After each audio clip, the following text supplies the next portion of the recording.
হরিদপুর নামের একটি গ্রামে শচীন নামে এক বৃদ্ধ মানুষ তার স্ত্রী লীলা, দুই ছেলে ও দুই পুত্রবধূকে নিয়ে পুকুরের ধারে একটি বাড়িতে থাকত। বয়স বেশি হওয়ার কারণে শচীনের দুই ছেলে গোপাল ও নিতিন একসঙ্গে বাড়ির খরচ চালানোর জন্য কাজে বেরোত।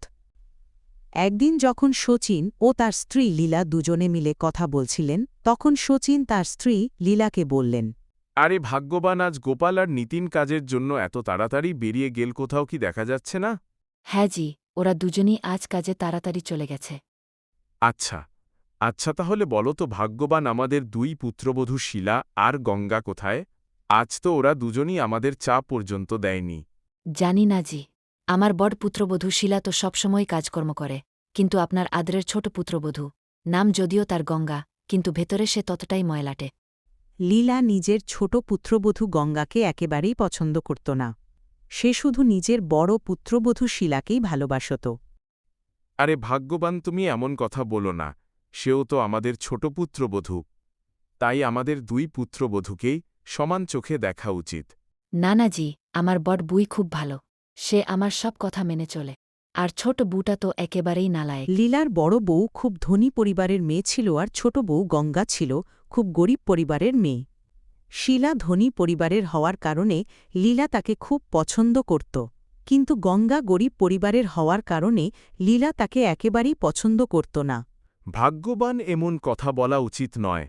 সেও তো আমাদের বাড়ির বউ আর আমাদের পরিবারেরই একটি অংশ। আপনি যতই কিছু বলুন না কেন, গঙ্গা কখনো আমার বড় বুয়ের মতো হতে পারবে না। ঠিক আছে ভাগ্যবান, একদিন তুমি নিজেই সব বুঝে যাবে।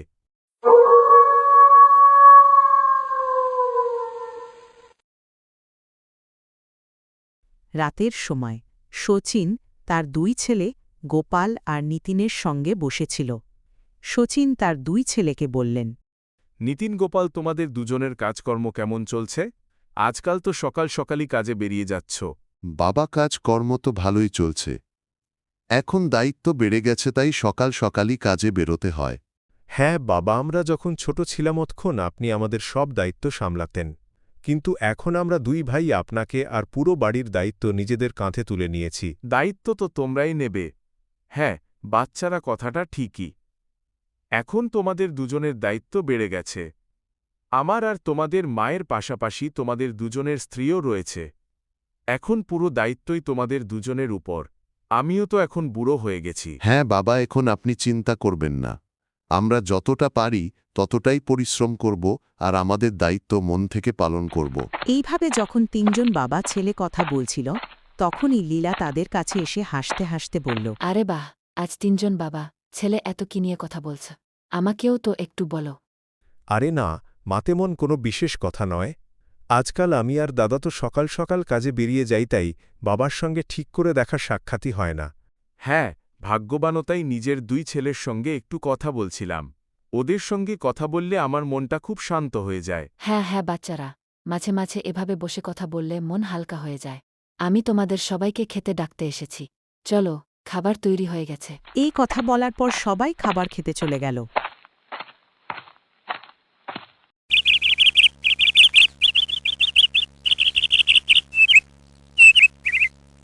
পরের সকালে লীলা উঠোনে বসেছিল, তখন তার ছোট বউ গঙ্গা তার কাছে এসে বলল, মাজি, আজ খাবারে কি বানাবো?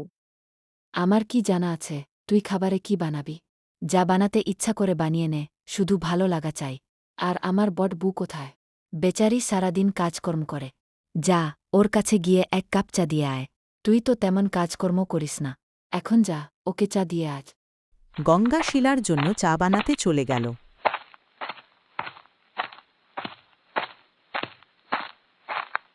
দিদি, আপনি কি করছেন? আমি আপনার জন্য চা বানিয়ে এনেছি। আরে গঙ্গা, তুমি তো চলে এসেছ, তাহলে আমার একটা কাজ করে দাও। গঙ্গা, তুমি কি একটু আমার পা টিপে দেবে? খুব ব্যথা করছে। হ্যাঁ দিদি, কেন নয়, আমি এখনই টিপে দিচ্ছি।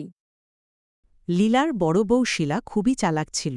সে কাজ করার ভান করত, কিন্তু আসলে কখনো কোনো কাজই করত না, আর সব কাজ গঙ্গার ওপর চাপিয়ে দিত। এই কথা বলে গঙ্গা শিলার পা টিপতে লাগল। এইভাবে যখন গঙ্গা শিলার পা টিপছিল, তখন শিলা বুঝতে পারল যে তার শাশুড়ি লীলা তার ঘরের দিকেই আসছেন।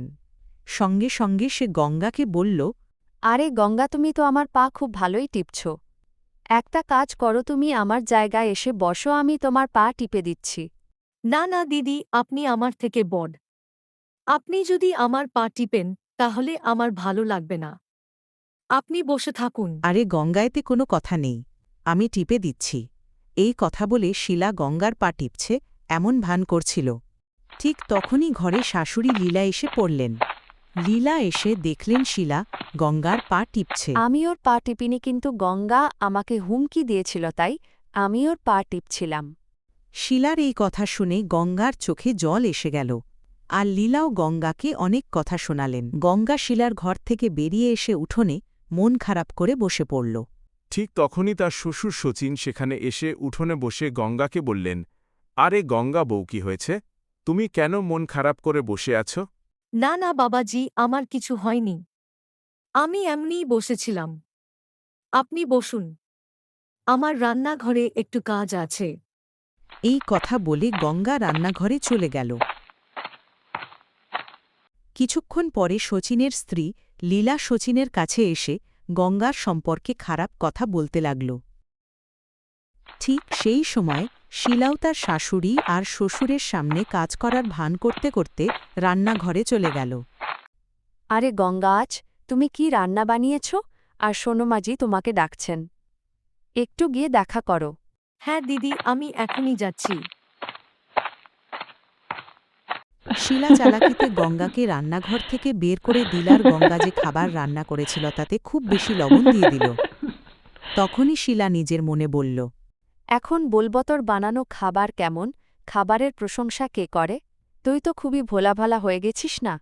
শিলা গঙ্গার বানানো খাবারে লবণ মেশাচ্ছিল। ঠিক তখনই গঙ্গা রান্নাঘর থেকে ফিরে আসে এবং এসে শিলাকে বলে, দিদি, মাজি তো আমাকে ডাকেনি। সম্ভবত আপনি শুনতে ভুল করেছেন। হ্যাঁ গঙ্গা, হয়তো আমারই ভুল হয়েছে। গঙ্গা শিলাকে নিজের দিদির মতোই ভালোবাসত আর সম্মান করত, কিন্তু শিলা গঙ্গাকে ততটাই ঘৃণা করত। গঙ্গা, তুমি একটা কাজ করো, পিতাজি আর মা জিকে ডেকে নিয়ে এসো। আমি 4 জনের জন্য খাবার সাজিয়ে দিচ্ছি, তারপরে আমরা সবাই একসাথে খাব। এই জন্য শিলা গঙ্গাকে শ্বশুরশাশুড়িকে ডাকতে পাঠাল, যাতে সে গঙ্গার বানানো খাবারটা নষ্ট করতে পারে। তারপর সবাই খাবার একসাথে খেতে বসল। যখন সবাই অল্প অল্প করে খাবার খেল আর তাতে খুব বেশি লবণ পেল, তখন লীলা বলল, আরে এই খাবারটা কে বানিয়েছে? কি হয়েছে মাজি? এই খাবার তো আমি বানিয়েছি। যদি খাবার বানাতেই না জানিস তাহলে কেন বানাস এমন বাজে খাবার? আমি তো এই কথাই বলি যে তুই কোনো কাজেরই নস। ভালো খাবারে এত লবণকে দেয়? তুমি তো আমার মুখটাই খারাপ করে দিলে। কিন্তু মাজি, এটা কিভাবে হতে পারে? আমি তো হিসেব করেই লবণ দিয়েছিলাম খাবারে, আর আমি চেখেও দেখেছিলাম। তখন তো ঠিকই ছিল। তাহলে তুমি কি বলতে চাইছ যে আমি মিথ্যে বলছি? না মাজি, আমার বলার মানে সেটা ছিল না। আমি তো শুধু এটুকুই বলতে চেয়েছিলাম যে আরে গঙ্গা, তুমি কি করছো? মা জির সাথে এইভাবে মুখ লাগিয়ে কথা বলছো। ভুল করে হয়তো লবণ একটু বেশি হয়ে গেছে, কিন্তু তাই বলে তুমি মা জির সাথে তর্ক করছো। এইভাবেই লীলা আর শিলা গঙ্গাকে খারাপ কথা শোনাতে লাগল। কিন্তু সাচিন তখন একদম চুপ ছিল, কারণ সে সবসময় সঠিক সময়ের অপেক্ষা করছিল যাতে লীলা আর শিলাকে তাদের ভুলের কথা বোঝাতে পারে এবং তাদের লজ্জিত করতে পারে। কিছুদিন পর লীলা জানতে পারলেন তার আলমারির টাকা উধাও। শিলা মিথ্যে অভিযোগ করল, আমার মনে হয় গঙ্গাই টাকা নিয়েছে, আলমারি থেকে টাকা নেবে, সেই তো বের করেছে। শিলা আর লীলার এই উল্টোপাল্টা কথা শুনে শচীন খুব রেগে গেলেন। রাগের মাথায় তিনি বললেন, ভাগ্যবানেই বিষয় নিয়ে এখন আর কোনো কথা হবে না। আমি বলে দিচ্ছিস ভাই, নিজের ঘরে গিয়ে ঘুমিয়ে পড়ো। সঠিক সময় উপরওয়ালা অবশ্যই আসল চোরকে সামনে এনে দেবেন। শচীন সাধারণত খুব শান্ত স্বভাবের মানুষ ছিলেন, কিন্তু যখন রেগে যেতেন তখন তার সামনে কেউ কিছু বলার সাহস পেত না। তাই তার এমন কথা শুনে সবাই এই বিষয়টা ছেড়ে দিয়ে নিজের ঘরে চলে গেল। এভাবেই কয়েকদিন কেটে গেল। একদিন শচীন যখন শিলার ঘরের পাশ দিয়ে যাচ্ছিলেন, তখন তিনি শিলাকে নিজের সঙ্গে কথা বলতে শুনলেন। সেদিন তো আমি খুব ভয় পেয়ে গিয়েছিলাম, কিন্তু কোনো কথা নেই। মাজি আমাকে খুব ভালোবাসেন, তিনি কখনো আমাকে সন্দেহ করবেন না। আর এমনিতেই আমি উল্টো গঙ্গাকেই ফাঁসিয়ে দিয়েছি। এই সব কথা শুনে শচীনের খুব রাগ হল, কিন্তু তিনি তখন চুপ থাকলেন, কারণ তিনি চেয়েছিলেন এই সত্যটা সবার সামনে আনতে। রাতে শচীন বাড়ির সবাইকে ডেকে নিলেন।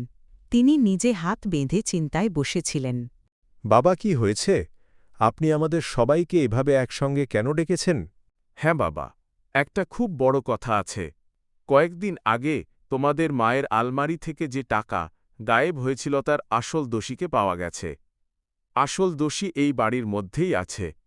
আর ভাগ্যবান সে তোমার খুবই প্রিয়। ভাগ্যবান তোমার প্রিয় সেই বড় বউই তোমার আলমারি থেকে টাকা চুরি করেছে। আজ আমি যখন তার ঘরের পাশ দিয়ে যাচ্ছিলাম অতক্ষণ তার মুখেই সব কথা শুনেছি। শচীনের এই কথা শুনে সবাই অবাক হয়ে গেল, আর শিলার আর কোনো রক্ষা রইল না। তাই সে নিজেই নিজের দোষ স্বীকার করে নিল। দেখলে ভাগ্যবান যাকে তুমি এত আপন ভেবেছিলে তো ভালোবাসতে, সেই আজ তোমার বিশ্বাস ভেঙে দিল। আর যাকে তুমি কখনো ভালো করে কথা বলনি সেই সবসময় তোমার ভালোই চেয়েছে। গঙ্গার মতো বউ সবার কপালে জোটে না।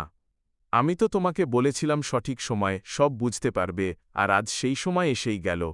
এইভাবে লীলার সবকিছু বোঝা হয়ে গেল, আর তিনি গঙ্গার কাছে ক্ষমা চাইলেন।